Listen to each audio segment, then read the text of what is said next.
News చూస్తున్నారు. MLA Malreddy Rangareddy interesting comments చేశారు. కవిత కాంగ్రెస్లో చేరిన ఆశ్చర్యపోవనక్కర్లేదంటున్నారు ఆయన. దానం కడియం శ్రీహరి అంటే దానం నాగేందర్ కడియం శ్రీహరి వీళ్ళిద్దరూ కాంగ్రెస్లో చేరుతారని ఊహించామా అంటూ ప్రశ్నిస్తున్నారు ఆయన. కవిత కూడా కాంగ్రెస్లో చేరే అవకాశం లేకపోలేదంటున్నారు మల్రెడ్డి రంగారెడ్డి. మల్రెడ్డి కామెంట్స్ నేపథ్యంలో కవిత భవిష్యత్ కార్యాచరణపై ఆసక్తి నెలకొంది. ఇప్పటికే బీఆర్ఎస్ పార్టీకి ఎమ్మెల్సీ పదవికి రాజీనామా చేశారు ఎమ్మెల్సీ కవిత. ఇన్ఫాక్ట్ రాజీనామా చేసిన సందర్భం. సో బీఆర్ఎస్ పార్టీ ఆ పార్టీ అధినాయకత్వంపై కవిత వరుస ఆరోపణలు చేస్తూనే ఉన్నారు. నిన్న కూడా మండలిలో ఆమె మాట్లాడుతున్న సందర్భంలో ఘాటైన వ్యాఖ్యలు ఉపయోగించారు. మరి ముఖ్యంగా కవిత చేసిన ఆరోపణలు ఈరోజు ఒక విధంగా చెప్పాలంటే టాక్ ఆఫ్ తెలంగాణగా మారిన సందర్భం. తెలంగాణలో ప్రస్తుతం కవిత చేస్తున్న వ్యాఖ్యల మీద తీవ్రమైన చర్చ జరుగుతోంది. ఇటు నా పోరాటం అంతా అస్తిత్వం కోసం, ఆస్తి కోసం కాదు, అస్తిత్వం కోసమే నా పోరాటం అంటున్నారు ఎమ్మెల్సీ కవిత. అఫ్కోర్స్ రాజీనామా చేసిన సందర్భం. సో ఈ క్రమంలో ఇప్పుడు ఎమ్మెల్యే మల్రెడ్డి రంగారెడ్డి చేసిన కమెంట్స్ మరింత ఆసక్తికరంగా మారుతున్నాయి. కవిత కాంగ్రెస్లో చేరినా ఆశ్చర్యపోవనక్కర్లేదంటున్నారు ఆయన. దానం నాగేందర్ కడియం శ్రీహరి వీళ్ళిద్దరూ కాంగ్రెస్లో చేరుతారని ఊహించామా? కవిత కూడా కాంగ్రెస్లో చేరే అవకాశం లేకపోలేదంటున్నారు మల్రెడ్డి రంగారెడ్డి. మల్రెడ్డి కామెంట్స్ నేపథ్యంలో కవిత భవిష్యత్ కార్యాచరణపై ఆసక్తి నెలకొంది. ఇప్పటికే బీఆర్ఎస్ పార్టీకి ఎమ్మెల్సీ పదవికి రాజీనామా చేశారు కవిత. బీఆర్ఎస్ పార్టీ ఆ పార్టీ అధినాయకత్వంపై వరుస ఆరోపణలు చేస్తూనే ఉన్నారు. సో ఈ క్రమంలో ఇప్పుడు కవిత చేసిన వ్యాఖ్యలు పెను దుమారాన్ని రేపాయి. ఇంతకీ కవిత చేసిన వ్యాఖ్యల తర్వాత మల్రెడ్డి రంగారెడ్డి చేసిన కమెంట్స్ గురించి మాట్లాడుకుంటున్న సందర్భంలో ఇంతకీ ఆయన ఏమన్నారో ఒకసారి చూద్దాం.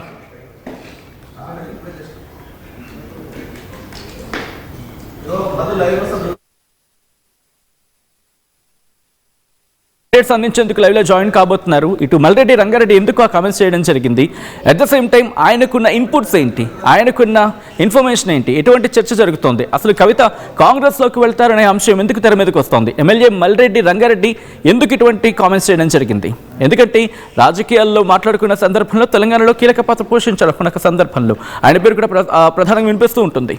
ఇప్పుడు అటువంటి వ్యక్తి తెలంగాణ రాజకీయాల్లో సీనియర్గా మాట్లాడుకునే వ్యక్తి ఆయన చేసిన వ్యాఖ్యలు ప్రస్తుతం ప్రకంపనలే రేపుతుందని చెప్పుకోవాలి. ఎందుకంటే కొన్ని సందర్భాల్లో ఇటు కేసీఆర్కి సన్నిహితుడిగా మాట్లాడుకున్న సందర్భాలు కూడా గతంలో. సో అటువంటి మాటలు కావచ్చు, లేకపోతే అటువంటి విషయాల గురించి మాట్లాడుకున్న సందర్భం. ఇప్పుడు ఆయన ఎందుకు ఇటువంటి కామెంట్స్ చేశారు? కవిత గురించి ఎమ్మెల్యే మల్రెడ్డి రంగారెడ్డి చేసిన కామెంట్స్ ప్రస్తుతం పెను దుమారాన్ని రేపుతున్నాయి. ఎందుకంటే కవిత కాంగ్రెస్లో చేరిన ఆశ్చర్యపోవనక్కర్లేదంటున్నారు ఆయన. ఇటు దానం నాగేందర్ కావచ్చు, కడియం శ్రీహరి వీళ్ళు ఏమైనా కాంగ్రెస్లో చేరుతారని ఊహించామా అంటూ చెప్పుకొచ్చారు ఆయన. అలాగే కవిత కూడా కాంగ్రెస్లో చేరే అవకాశం లేకపోలేదు, చేరిన ఆశ్చర్యపోవనక్కర్లేదు అంటున్నారు ఆయన. మల్రెడ్డి రంగారెడ్డి కామెంట్స్ నేపథ్యంలో కవిత భవిష్యత్ కార్యాచరణపై ఆసక్తి నెలకొంటోంది. ఇప్పటికే బీఆర్ఎస్ పార్టీకి అలాగే ఎమ్మెల్సీ పదవికి కూడా రాజీనామా చేశారు కవిత. బీఆర్ఎస్ పార్టీ మీద ఆ పార్టీ అధినాయకత్వం మీద కూడా కవిత వరుస ఆరోపణలు చేస్తూనే ఉన్నారు. గత కొద్ది రోజులుగా చూస్తూనే ఉన్నాం. ఇప్పుడు ఏం చేయబోతున్నారు? నిజంగా కాంగ్రెస్లోకి కవిత వెళ్ళబోతున్నారా? ఒకవేళ వెళ్తారు అనుకుంటే, ఎందుకంటే నిన్ననే ఆమె మాట్లాడుతూ క్లారిటీ ఇచ్చారు, లేదు మేము ఉద్యమ పార్టీగా ఇన్ఫ్యాక్ట్ ఒక పార్టీని నేను ముందుకు తీసుకువెళ్తాను, రాజకీయాల్లో ఉంటాను, రాజకీయాలు చేస్తూనే ఎదుర్కొంటానంటూ తనకంటూ ఒక కొత్త పార్టీ, అఫ్కోర్స్ జాగృతి అనే అంశం తెర మీద ఉండనే ఉంది. సో జాగృతితోనే ముందుకు వెళతారా, లేకపోతే జాగృతిని ఫేస్ ఆఫ్గా తీసుకొని ఆ తర్వాత కాంగ్రెస్లోకి వెళ్ళే అవకాశం ఉందా? ఈ చర్చ అంతా జరుగుతున్న క్రమం. సో ప్రస్తుతం దీనికి సంబంధించి ఆ డిస్కషన్ చోరందుకుంటోంది. మల్రెడ్డి రంగారెడ్డి ఎందుకు ఇటువంటి కామెంట్స్ చేశారనేది ఆసక్తికరంగా మారుతోంది. కాంగ్రెస్లోకి కవిత వెళతారు అనే అంశం మొదటి నుంచి ఆమె ఖండిస్తున్నారు. నేను వేరే పార్టీలోకి వెళ్ళే అవసరం నాకేముంది, నేను తెలంగాణలో ఉంటూ ఇటు రెండు పార్టీలని, ఇటు బీఆర్ఎస్ని ఎండగడతాను, అలాగే కాంగ్రెస్ని కూడా ఎండగడుతూ ముందుకు వెళ్తా అంటున్నారు కవిత. సో నిజంగా కవిత ఏం చేయబోతున్నారు, ఎందుకు మల్రెడ్డి రంగారెడ్డి ఇటువంటి కామెంట్స్ చేశారు, మాట్లాడే ప్రయత్నం చేద్దాం. మా ప్రతినిధి మధు అప్డేట్స్ అందించేందుకు లైవ్లో జాయిన్ అవుతున్నారు. మధు, ఎందుకు మల్రెడ్డి రంగారెడ్డి ఇటువంటి సంచలనమైన కామెంట్స్ చేశారు? నిజంగా కవిత కాంగ్రెస్లోకి వెళ్ళే అవకాశం ఉందా? ఆయనకున్న ఇన్పుట్స్ ఏంటి? ఎటువంటి చర్చ ఉంది మధు? ఎగ్జాక్ట్లీ, మల్రెడ్డి రంగారెడ్డి గత కొంతకాలంగా కాంగ్రెస్ పార్టీలో హైదరాబాద్ నుంచి నాకు మంత్రి పదవి ఇవ్వాలి అనేటువంటి స్టేట్మెంట్ చేస్తూ ఉన్నారు. ఉమ్మడి రంగారెడ్డి జిల్లా, గ్రేటర్ హైదరాబాద్ నుంచి ఎవరూ లేరు.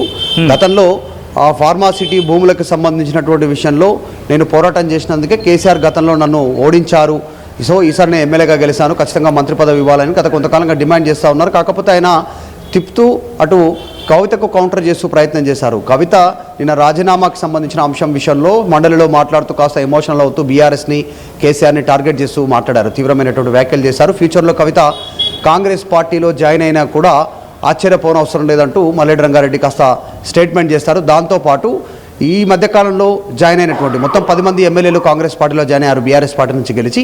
దాంట్లో కడియం శ్రీహరి, దానం నాగేందర్ లాంటి వాళ్ళు కాంగ్రెస్ పార్టీలోకి వచ్చి జాయిన్ అవుతారని ఎవరు ఊహించలేదు. ఫ్యూచర్లో కవిత జాయిన్ అయినా కూడా ఆశ్చర్యపోవడం అవసరం లేదంటూ స్టేట్మెంట్ చేశారు. దీని వెనకాల ఆయన ఉన్నటువంటి చేసిన స్టేట్మెంట్ వెనుక కారణాలు వేరే ఉన్నాయి. అంటే ఆమె రాజీనామాను ఇంతవరకు మండలి చైర్మన్ గుత్తా సుఖేందర్ రెడ్డి యాక్సెప్ట్ చేయలేదు. దాంతోపాటు గత 4 నెలల నుంచి పెండింగ్లో ఉంచారు. నిన్న కవిత రిక్వెస్ట్ చేసి మండలిలో మాట్లాడిన తర్వాత కూడా మీరు ఎమోషనల్గా ఉన్నారు, భావోద్వేగంతో కూడినటువంటి నిర్ణయాలు కరెక్ట్ కాదు, మీ రాజీనామా గురించి మరొక్కసారి పునరాలోచించుకోండి అంటూ నిన్న గుత్తా సుఖేందర్ రెడ్డి సభలో చెప్పడంతో దీనిపైన మరొకసారి చర్చనీయాంశం అవుతుంది. ఇది మొదటిసారి కాదు. బీఆర్ఎస్ మొదటి నుంచి కాంగ్రెస్ జాగృతి ప్రెసిడెంట్ కవిత వెనకాల ఉంది అనేటువంటి వాళ్ళు ఒక ఆరోపణ చేస్తూ ఉన్నారు. మొత్తం వెనకాల రేవంత్ రెడ్డి ఉండి కవితతో మాట్లాడిస్తున్నారు అంటూ స్టేట్మెంట్ చేస్తూ ఉన్నారు.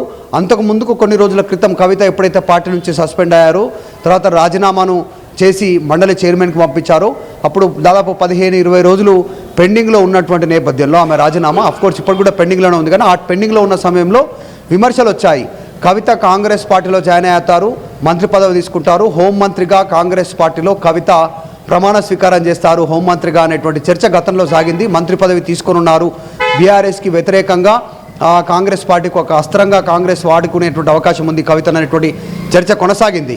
సో వాటిని మళ్ళీ ట్యాగ్ చేస్తూ మల్లెడ్డి రంగారెడ్డి ఈ రకమైనటువంటి స్టేట్మెంట్ చేయడంతో చర్చనీయాంశం అవుతుంది. కాకపోతే కవిత ఈరోజు జాగృతి రాష్ట్ర స్థాయి విస్తృత స్థాయి సమావేశాలు ఏర్పాటు చేసుకున్నారు. మొత్తం దాదాపు 2000 మంది పైగా కార్యకర్తలు వచ్చారు.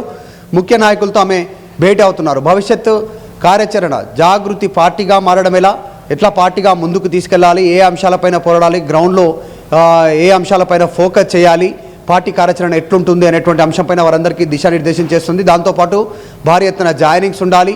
తర్వాత బీఆర్ఎస్ పార్టీ ప్రభుత్వంలో 10 ఏళ్లలో జరిగినటువంటి మొత్తం అవినీతి అంశంపైన పెద్ద ఎత్తున బయట మాట్లాడాలి, జనాలకు వివరించాలి. అలాగే ప్రజా సమస్యలపైన అధికార పార్టీ కాంగ్రెస్ పార్టీ పైన ఒత్తిడి తీసుకురావాలి. వీటన్నిటిపైన చర్చిస్తున్నారు. సో పార్టీ పెట్టడం ఖాయం, పార్టీ పెట్టడానికి సిద్ధంగా ఉండండి, గ్రౌండ్లో ప్రజలకు అందుబాటులో ఉండండి అనేటువంటి స్టేట్మెంట్ చేశారు కొద్దిసేపటి క్రితమే జాగృతి ప్రెసిడెంట్ కవిత.